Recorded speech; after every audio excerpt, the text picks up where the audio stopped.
Elections के बारे में जो फैसला किया है उससे मैं कौम को आगाह करूं।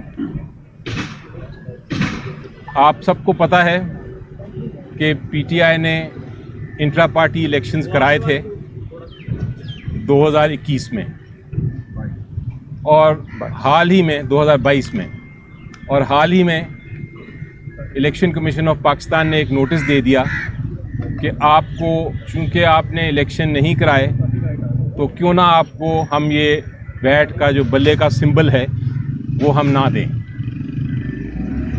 पीटीआई की legal team election commission of Pakistan के पास गई और सारे इंट्रा पार्टी इलेक्शन जो कराए थे उसके दस्तावेज़ात उनके सामने पेश किए।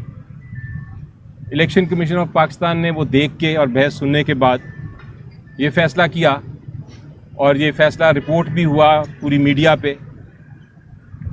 अगले दिन और उस दिन भी, कि हम सेटिस्फाइड हैं। इलेक्शन कमीशन ऑफ पाकिस्तान ने कहा हम सेटिस्फाइड हैं, हम मुतमईन हैं कि आपने ये इलेक्शन कराया था, इसलिए हम ये अपना नोटिस जो है वो वापस लेते हैं।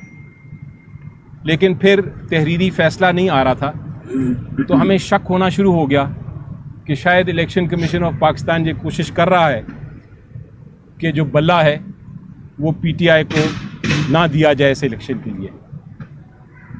और वो जो शक था वो यकीन में तब्दील हो गया जब इलेक्शन कमीशन ऑफ पाकिस्तान ने तहरीरी फ़ैसला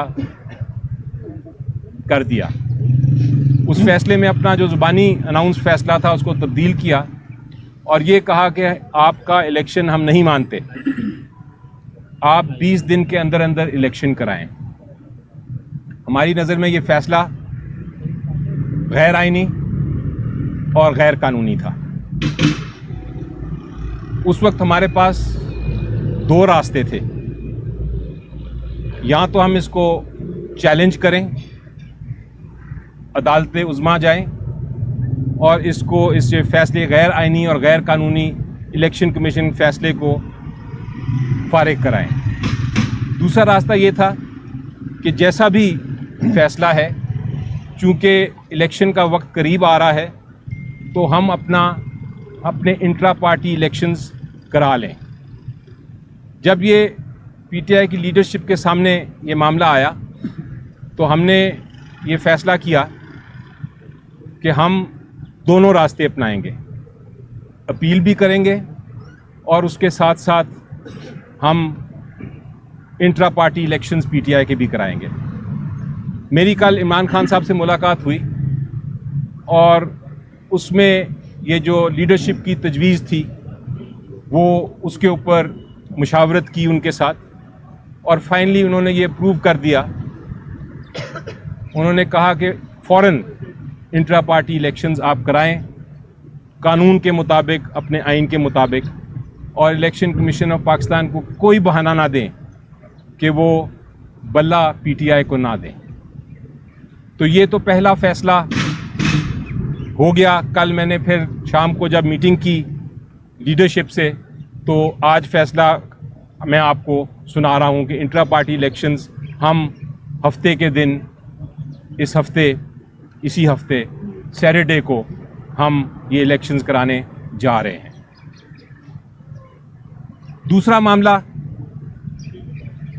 मामला एक बड़ा अहम गर्दिश कर रहा था, मुख्तलिफ फोरम्स पे उस पर तबसरे हो रहे थे, और वो ये थे कि क्या इमरान खान साहब चेयरमैन का इलेक्शन, ये इंट्रा पार्टी इलेक्शन जो होने जा रहा है, इसमें क्या इमरान खान साहब चेयरमैन का इलेक्शन लड़ेंगे या नहीं। जब इससे पहले मेरी मुलाकात हुई थी इमरान खान साहब से जेल में, तो उन्होंने कहा था, आप जो मेरी कानूनी टीम है, आप मुझे 2 मशवरे दीजिए। पहले ये कि क्या मैं ये इलेक्शन कानूनी तौर पे लड़ सकता हूँ कि नहीं, और दूसरा कि अगर मैं लड़ सकता हूँ तो क्या ख़तरात नज़र आते हैं आपको, क्या ख़तरे हैं कि पीटीआई को जो इलेक्शन है उसको इलेक्शन कमीशन ऑफ पाकिस्तान फिर भी कलअदम करार दे देगा सिर्फ इस वजह से कि मैं इलेक्शन में हिस्सा ले रहा हूँ। उस मीटिंग के बाद कानूनी टीम बैठी और हमने पहले जो सवाल था उसका जवाब ढूंढा। हमारे मुताबिक जो इमरान खान साहब हैं उनके खिलाफ सिर्फ एक मुकदमा है, एक केस है जिसमें फ़ैसला हुआ है, और वो है तोशाखाना का केस। और उस तोशाखाना के केस में उनको सज़ा एक लोअर कोर्ट ने सुनाई गई। हमारे मुताबिक वो सज़ा भी बिल्कुल गैर आइनी और गैर कानूनी है। सबसे बड़ी बात यह है कि उसमें मौका ही नहीं दिया गया कि आप अपनी जो डिफेंस है, अपनी जो शहादत है, वो आप पेश कर सकें। तो जब एक केस में आपको शहादत पेश करने की इजाज़त ना दी गई हो, आप अपनी दफा कर ही ना सकते हो, तो वो फिर केस जो है वो आइन के मुताबिक वो बिल्कुल ही गैर कानूनी और कलअदम केस है। दूसरी बात यह है कि जिस किस्म का इल्ज़ाम लगाया हुआ है, उस इल्ज़ाम की वजह से आप वैसे भी डिस्क्वालीफाई नहीं हो सकते। आपने अगर चोरी की है, आपने डाका डाला है, आपने करप्शन की है, फिर तो आप नाअहल हो सकते हैं। लेकिन सिर्फ ये कहना कि आपने डिक्लेयर नहीं किया तोशाखाना के गिफ्ट्स को, उस किस्म के मामले पे आप वैसे भी नाअहल नहीं हो सकते। तो पहले सवाल का जवाब बड़ा क्लियर था कि इमरान खान साहब इंटर पार्टी इलेक्शंस में हिस्सा ले सकते हैं। अब आया दूसरे सवाल का जवाब जो हमने सोचा।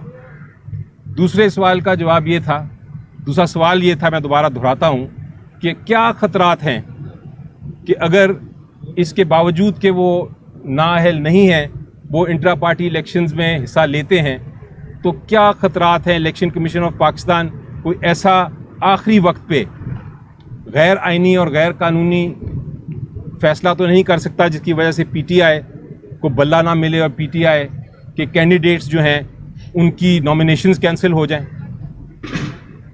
तो ये ख़तरा बिल्कुल था, क्योंकि वो फ़ैसला जो है वो अभी तक सस्पेंड हुआ है। जो तोशाखाना का है वो फ़ैसला सस्पेंड ज़रूर हुआ है, लेकिन उसका फाइनल फ़ैसला नहीं हुआ। तो ये मामला जब हमने डिस्कस किए तो कल इमरान खान साहब के पास मैं ये लेके गया, साथ बाकी भी वकला थे, और उनको ये हमने दोनों सवालात के जवाब दिए। तो उन्होंने कहा कि मैं कोई बहाना नहीं देना चाहता इलेक्शन कमीशन ऑफ पाकिस्तान को कि वो पीटीआई के इलेक्शन में, जो जनरल इलेक्शन है नेशनल असेंबली और प्रोविंशियल असेंबली के में का, उसमें वो बल्ले का निशान ले लें या इलेक्शन में हिस्सा ना लेने दें, या कैंडिडेट्स की नॉमिनेशन जो है उनको रिजेक्ट कर दें। मैं किसी किस्म का ये ख़तरा मोलना नहीं चाहता, क्योंकि पब्लिक हमारे साथ है। इलेक्शन जब होंगे हम इंशाल्लाह जीतेंगे। मैं इलेक्शन में हिस्सा लेना चाहता हूं, जनरल इलेक्शन में। ये इंट्रा पार्टी इलेक्शन जो है मेरे लिए कोई अहमियत नहीं रखता। मैं चाहता हूं कि मेरा जो केस है तोशाखाना वाला, जिसकी शायद कल समाअत है, वो जल्द से जल्द उसकी समाअत हो, उसका फ़ैसला हो। जब वो फ़ैसला हो जाएगा मैं intra party election as chairman दोबारा लड़ लूँगा। फ़िलहाल आर्जी तौर पे आप अरेंजमेंट करें कि ये इलेक्शन कराएं, इंट्रा पार्टी इलेक्शन। इसमें जो भी इलेक्शन के तकाज़े हैं, जो भी पैनल है, वो पैनल मैं अप्रूव करता हूँ। आप जाके ये फ़ैसला लीडरशिप से करा लें और फिर उस पैनल के ज़रिए इलेक्शन कराएं। तो ये दूसरा उनका फ़ैसला कल मैंने रखा सीनियर लीडरशिप के पास, और वो सीनियर लीडरशिप ने वो भी अप्रूव कर दिया। इलेक्शन जो है इंट्रा पार्टी इलेक्शंस, वो आर्जी तौर पे इमरान खान साहब जब तक इनका तोशाखाना के केस का फ़ैसला नहीं होता, वो ये इलेक्शन नहीं लड़ रहे। अब तीसरा सवाल आया। तीसरा सवाल ये आया कि उनके नॉमिनेटेड पैनल पे कौन कौन होंगे, क्योंकि कैंडिडेट्स जो हैं इंट्रा पार्टी इलेक्शंस के, वो कौन कौन होंगे। उसके ऊपर मुख्तलिफ लोगों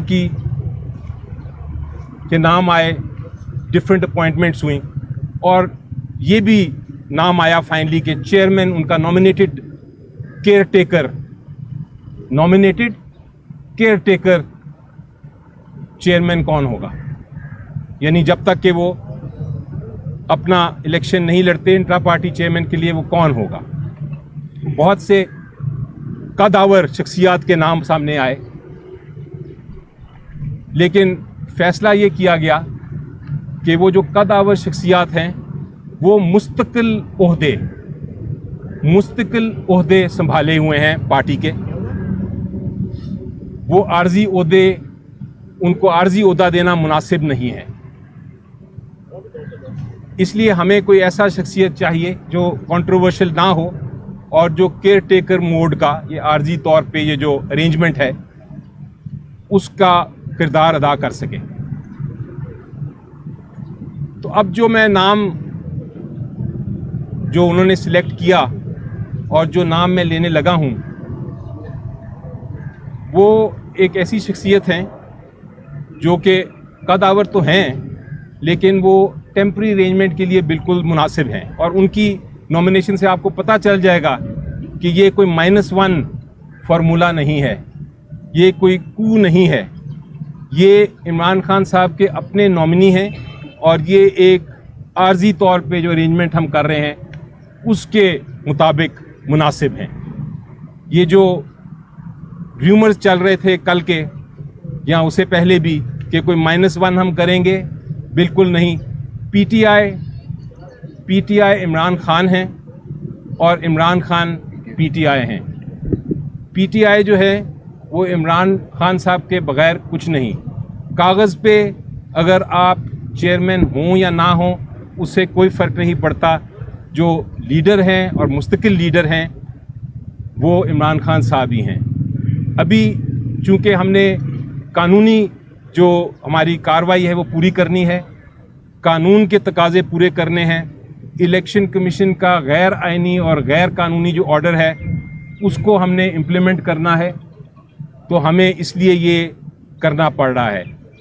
और अब मैं आपके सामने वो नाम लेता हूँ जो इमरान खान साहब ने नाम बताया, वो हैं बैरिस्टर गौहर साहब। बैरिस्टर गौहर साहब जो हैं हमारे बहुत लीगल टीम के अहम ओहदेदार हैं, एक रुकन हैं, और वो ये टेम्परेरी जो उनका एक नॉमिनेशन है वो उसको इंशाल्लाह पूरी तरह निभाएंगे। इसके अलावा अगर कोई सवाल होंगे तो मैं आपका जवाब दे दूंगा, लेकिन अगर बैरिस्टर साहब कुछ कहना चाहेंगे तो उनकी बात भी सुन लीजिए। बिस्मिल्लाहिर्रहमानिर्रहीम। आई एम स्पीचलेस, लेकिन आज मैं सिर्फ इतना ज़रूर कहता हूँ कि मेरे पास अल्फाज बिल्कुल नहीं है खान साहब के शुक्रिया अदा करने का, या जो उन्होंने एतमाद किया मेरे ऊपर या मेरे ज़िले के ऊपर या KPK के ऊपर या हमारी पूरी टीम के ऊपर, इसका मेरे पास अल्फाज नहीं है शुक्रिया अदा करने के लिए। लेकिन मैं खान साहब के नॉमिनी नुमाइंदा जाननशीन के हैसियत से हूँगा। PTI वही है जो खान साहब की है। खान साहब लीडर है, चाहे वो जेल के अंदर है चाहे वो जेल के बाहर है। खान साहब लीडर चेयरमैन है और इंशाअल्लाह ताहयात चेयरमैन रहेंगे, ये फैसला हो चुका है। मैं उस वक्त तक इस सीट पे अपनी जिम्मेदारियां निभाऊंगा जब तक खान साहब वापस अपनी सीट पे बाइज़्ज़त तौर पे वापस नहीं आते, और इंशाअल्लाह वो दिन दूर नहीं होगा जब वो बड़े असूख के साथ इंशाअल्लाह ताला वापस आएंगे। मेरी सबसे हो सकता है कल ही हो, इंशाअल्लाह, अल्लाह करे कल ही हो। लेकिन इतनी ये ज़रूर बताता हूँ कि हमारा नज़रिया वही है, PTI वही है, काम वही है, स्ट्रगल वही है जो खान साहब ने इब्तिदा की और खान साहब चला रहे। वही हमारा अव्वल है, वही हमारा आखिर है, वही हमारा नज़रिया है जो खान साहब का है। मैं सिर्फ आपसे फ़िलहाल इतनी दुआ की अपील करता हूँ, अल्लाह हमें हिम्मत दे कि इस बारी ज़िम्मेदारी को हम मुश्किल वक्त में निभा सके, कि जिन लोगों ने यहाँ तक हमें ले आए और ये स्टेप खान साहब ने लेना पड़ा, ये दिन वापस रिवर्स हो जाए और वापस आवाम का असल लीडर वो वापस आवाम में आके खड़े हो सके। आप लोगों का बहुत शुक्रिया। One at a time please. आप ऊंचा बोल। उनकी तरफ से तहफ़्फ़ुज़ात का इज़हार किया गया था जब नाम सामने आ रहे थे कि निगरान चेयरमैन का जो भी होगा वो हमने बंद होना चाहिए, ना कि वकील। जब एक मिनिस्टर आएगा, जब वकील आएगा, चेयरमैन बनेगा, तो क्या जो इख्तिलाफ़ात सामने आ रहे थे, जो तहफ़्फ़ुज़ात सामने आ रहे थे, किस तरह दूर होंगे? जी देखिए, जैसा मैंने कहा कि जो कदावर शख्सियात थी बहुत सारी, वो चूँकि अपने मुस्तकिल ओहदों पे अपनी ज़िम्मेदारियाँ निभा रहे हैं, तो इसलिए उनको एक टेम्परेरी एक आर्जी तौर पे केयर टेकर सेटअप में लाने का कोई फ़ायदा नहीं था। जो बैरिस्टर साहब हैं वो नॉमिनी हैं इमरान खान साहब के, और इसीलिए वकील को चूज़ किया गया ताकि वो अपना जो इंस्ट्रक्शंस उनको मिलती रहेंगी वो उसके मुताबिक एक्ट करते रहेंगे। पॉलिटिकल फिगर्स अपने अपने काम कर रहे हैं। जब ये चूँकि आप समझिए कि टेम्परेरी अरेंजमेंट है, इसलिए इसमें कोई परमानेंट हम पॉलिटिकल फिगर नहीं लाना चाहते थे। एक second please, one at time. पहले आए हैं जी, पहले बात। सर इस तरह तो नहीं है कि जो आपकी सियासी मुखालिफिन है उनकी ये ख्वाहिश थी कि इमरान खान को किसी तरीके से साइड पे किया जाए, तो क्या वो अपने मकसद में कामयाब तो नहीं हो गए? और अगले इलेक्शन में खान साहब तो आप देख रहे कि वो बाहर ही होंगे इलेक्शन से। देखिए जी, ये स्टॉप गैप अरेंजमेंट उसी जो स्ट्रेटजी है दूसरी साइड की, उसी का तोड़ है। ये उसी का तोड़ है जो कि जो स्ट्रेटजी है दूसरी साइड की, ये जो हमने फैसला किया, ये उसी स्ट्रेटजी की काउंटर स्ट्रेटजी है। ये कोई -1 नहीं, जिस तरह मैंने कहा, ये कोई कू नहीं। और ये जो नॉमिनेशन है उससे ही आपको जाहिर हो जाता है कि ये प्योर नॉमिनेशन है और प्योर टेम्पररी अरेंजमेंट है। हो सकता है अगर कोई हम कदावर शख्सियत लाते तो आप फिर ये सवाल पूछ सकते थे मेरे से, लेकिन ऐसी बात नहीं है। प्लीज कल जब यही बात शेर अफजल मरवत साहब ने की थी तो पार्टी की जानब से बड़ा सख्त डिनायल आया था, और फिर सोशल मीडिया पे जो है वो तहरीक इंसाफ के कुछ अकाउंट से हमने उनकी ट्रोलिंग भी देखी। वो सीनियर नायब सदर हैं पार्टी के, वो यहाँ पे मौजूद नहीं है, वो खान साहब की लीगल टीम का भी हिस्सा है। तो क्या वो जो कहते हैं कि पार्टी के अंदर भी गद्दार लोग मौजूद हैं, उससे उनके बयानिए को तकवीत मिल रही है? नहीं, देखिए जी, वो मरवत साहब ने जो कहा था वो भी दुरुस्त थी बात, क्योंकि वो मीटिंग में बैठे हुए थे। लेकिन वो सिर्फ डिफरेंस ये था कि कल इमरान खान साहब ने ये कहा था कि आप अपनी जो लीडरशिप है उससे मेरी ये फैसले को प्रूव करा लें, और प्रूव जब तक नहीं होता, आपको पता है पार्टी अनाउंस नहीं कर सकती है, वो फाइनल डिसीजन नहीं समझी जाती। तो वो जब शाम को, जैसा मैंने बताया कि जब मैंने ये सारी चीज़ें बताई और ये डिस्कशन हुई, तो उसके बाद वो मेन लीडरशिप जो है उन्होंने प्रूव कर दिया। तो फिर मैंने आज अनाउंस कर रहा हूँ, मुझे जिम्मेदारी दी थी उन्होंने ये अनाउंस करने की, मैं इसलिए जिम्मेदारी अनाउंस कर रहा हूँ। तो इसलिए कोई किसी किस्म का कॉन्फ्लिक्ट किसी के दरमियान नहीं है, ना होना चाहिए। अगर हुआ तो मैं फिर उसको इंशाल्लाह रिजॉल्व कर लूँगा। Just a second. Care taker chairman, ये नई इस्तेलाह हम देख रहे हैं पाकिस्तानी सियासत में, पार्टी में। ऐसा ना हो इलेक्शन कमीशन इस लफ्ज के ऊपर भी कोई आपके साथ कोई तनाज़ा खड़ा कर दे,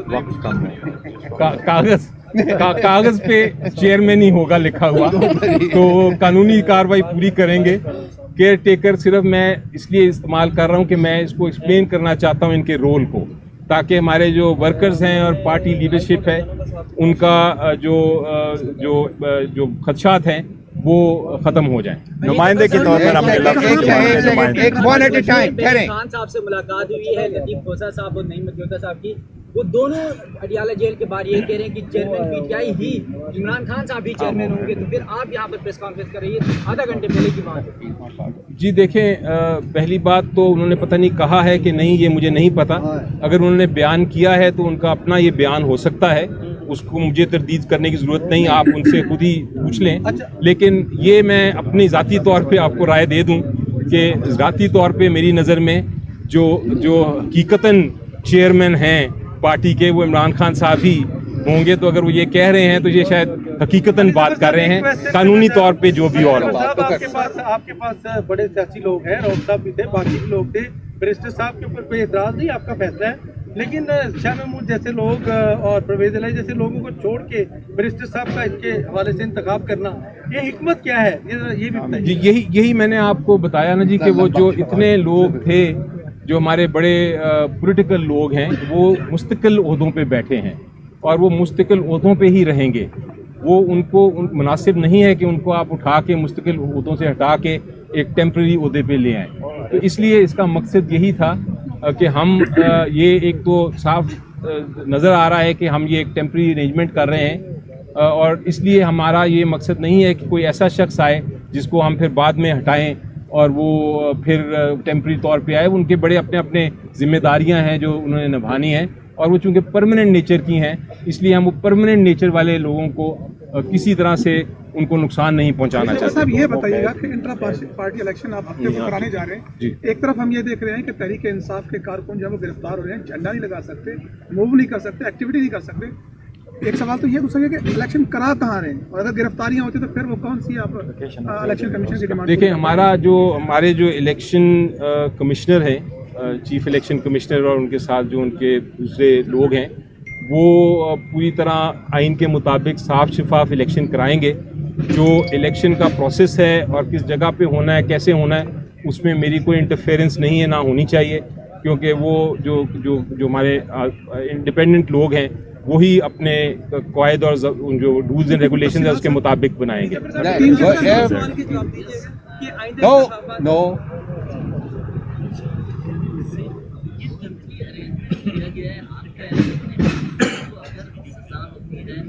चेयरमैन नहीं रहते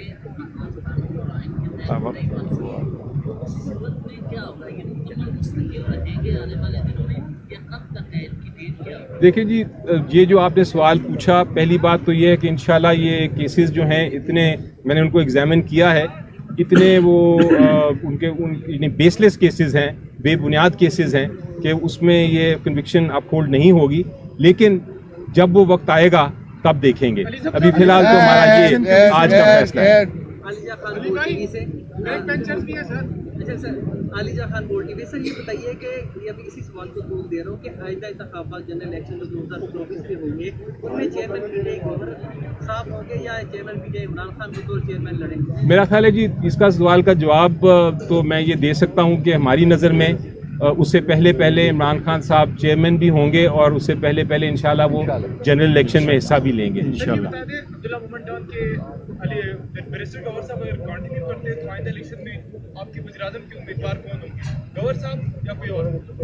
देखिए, वो तो बड़ा क्लियर है कि वज़ीर आज़म साहब इमरान खान साहब ही होंगे हमारे, उसमें कोई शक नहीं है। तो ये सवाल जो है ये आई थिंक आपने समझा नहीं कि मैंने क्या अभी गुफ्तगू की थी। अली जफर साहब, इलेक्शन कमीशन ने इंट्रा पार्टी इलेक्शन के साथ आप नेशनल काउंसिल को भी उड़ाया है, उसको भी एक्सेप्ट नहीं किया, तो नेशनल काउंसिल के इलेक्शन भी साथ होंगे क्योंकि इलेक्शन कमीशन कहता है उसके अलावा अगर हुए तो फिर एक्सेप्ट नहीं करेंगे। जी, सारे पैनल, मैंने एक जितने बाकी पैनल के लोग हैं और मुख्तलिफ जो कैंडिडेट्स हैं उन सब के नॉमिनेशन फाइल होंगी और वो बाकायदा इलेक्शन होगा जिस तरह कानून कहता है, जिस तरह इलेक्शन कमीशन ऑफ पाकिस्तान ने कहा है। मैं फिर दोहराता हूँ कि इलेक्शन कमीशन ऑफ पाकिस्तान का ऑर्डर गैर आइनी और गैर कानूनी है, क्योंकि इलेक्शन हम करा चुके थे, लेकिन हम फिर भी उसको मान रहे हैं, क्योंकि हमारे ख्याल के मुताबिक किसी किस्म का बहाना नहीं देना चाहिए इलेक्शन कमीशन को या किसी और को कि वो ये इलेक्शंस में हमें हिस्सा लेने से रोके। शुक्रिया, बहुत बहुत मेहरबानी, thank you very much sir. एक मिनट सर, आपसे